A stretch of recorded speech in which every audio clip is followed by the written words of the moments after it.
Well, you know, it's kind of an odd situation because it's a great day or a great time because this grave assault on our Republican form of government is stopped.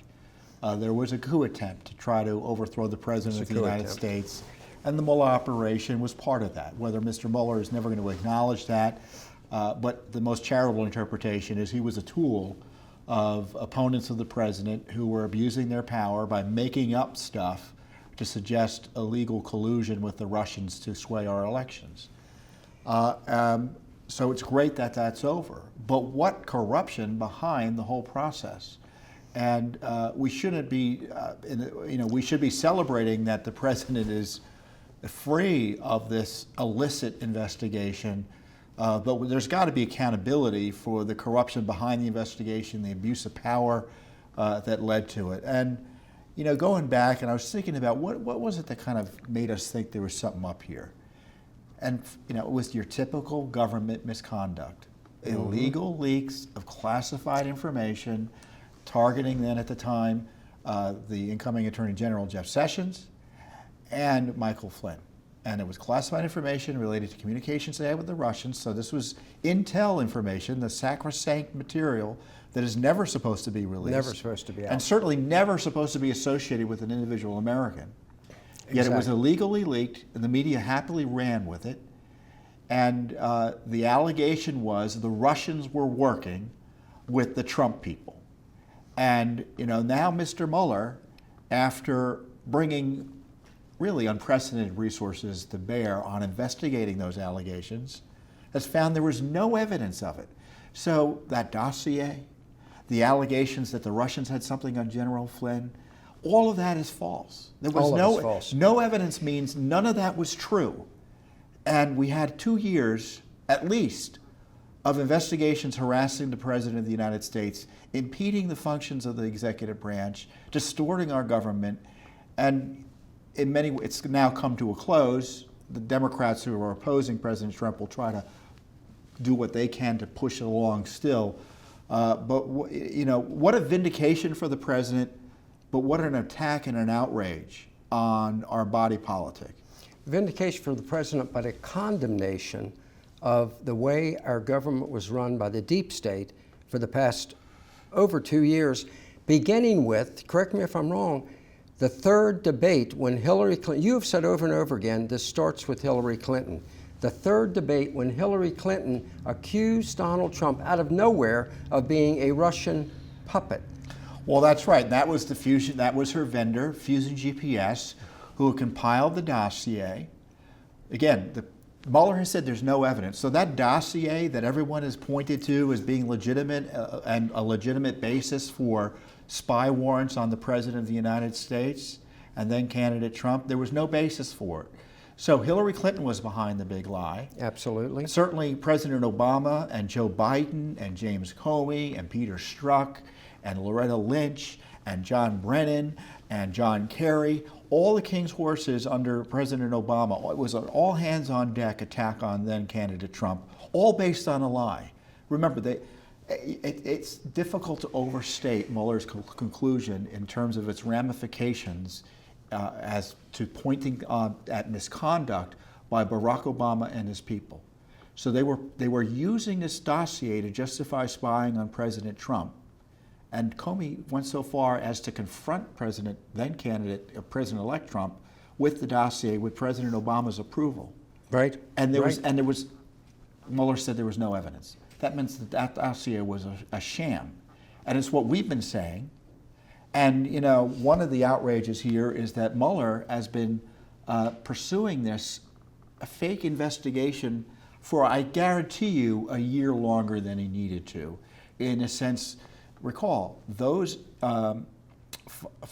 indictments he issued in the beginning of last year, the end of 2017, the beginning of 2018, on these core Russia issues, the DNC hacking, Democrat hacking, the Russia involvement through fake accounts in our campaign, election campaign, they found then that there was no collusion with any American. Why didn't it end then? Exactly. And and the harassment just continued. And frankly, as you pointed out in the beginning, Judicial Watch played a key role in standing against that corruption and defending our republic by doing an investigation and highlighting Mueller's abuses when few others in the city, this decrepit city, were. Tom, I was just going to say, you said a key role. Many, many times over the course of the past 2 years, Judicial Watch played the only role in fighting this corruption. The only role in fighting this corruption. Judicial Watch, let's take it back from the beginning. What was the very first action Judicial Watch took that helped people understand, something is not cricket here, something's wrong here? Well, I think one of the first lawsuits we sued for, one of the first lawsuits we filed, obviously we're highlighting the concerns we had prior to the lawsuit, but was for the documents that were leaked about General Flynn. Right. And the deep state has refused to give us anything since. And since then, we have filed at least 40 lawsuits. 40 lawsuits. On this deep state effort to overthrow the president, including just the lawsuits recently on the coup discussions they had at the Justice Department and the FBI. And you know, it's not just filing lawsuits, we get the documents. You know, it's difficult to get the documents, that's why we have to sue. But what did Judicial Watch uncover? We uncovered the FISA warrant applications that included the shady dossier. First time FISA applications had ever been made public. We uncovered that Christopher Steele... But back up 1 second. Not only do we uncover the FISA documents, as you say, first time ever, FISA, but also the fact, if I'm not mistaken, FISA judges didn't bother to have hearings. That's right. Didn't bother to have hearings. Because we wanted the transcripts of the hearings. Exactly. And we sued for the transcripts. And after a runaround from both the courts and the Justice Department finally fessed up to Judicial Watch, not to Congress, not to the media, to Judicial Watch. Well, they had no hearings. So they had 4 FISA applications, the initial application and 3 renewals, targeting President Trump. We now know, based on no evidence, there was no evidence of collusion. Nothing. No evidence of collusion. And the FISA court never held one hearing on it. So they had 4 different judges just rubber stamped it, which is a scandal in and of itself. On top of that, we uncovered that Christopher Steele, the Clinton foreign spy working for Fusion GPS, met with the FBI 13 times in 2016 during the campaign. 11 of those times he was paid.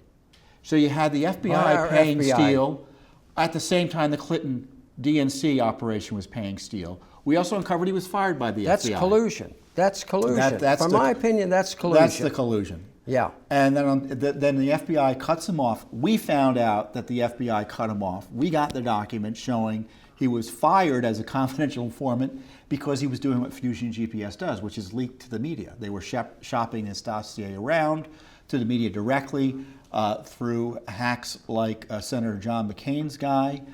So that we now know is why the FBI let him go. But then we found that Bruce Orr of the Department of Justice, whose wife worked at Fusion GPS, we uncovered the documents that Orr communicated with this Clinton operative, Christopher Steele, and Glenn Simpson of Fusion GPS about 60 times. It was our documents, that our FOIA lawsuit, that showed the documentary evidence of the communications. So Orr at the FBI, an official at the FBI, whose wife... At the Justice Department. At the Justice Department, whose wife worked for Fusion, who came up with the phony dossier, were conspiring together. That's right. 60 times they met. That's right. There were 60 communications at least.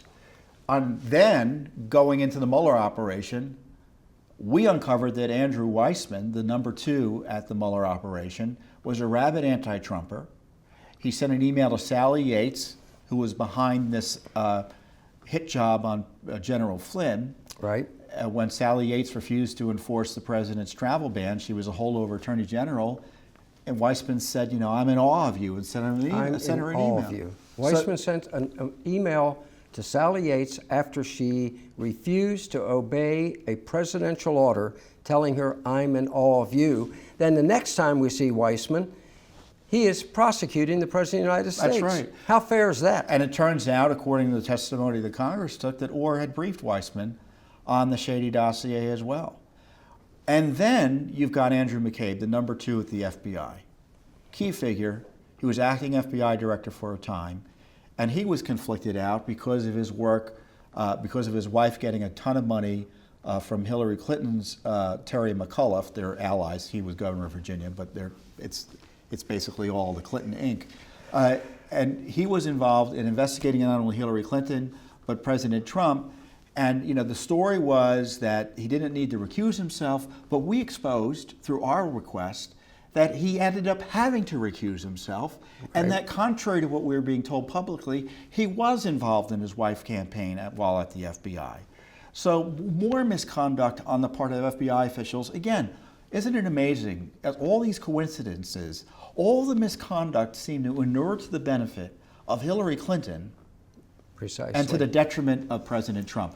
And Carter, we're not stopping because all these lawsuits are ongoing, and people talk about now there's got to be accountability. Well, you know what? We're already halfway down the track doing this because we're in court with dozens of lawsuits.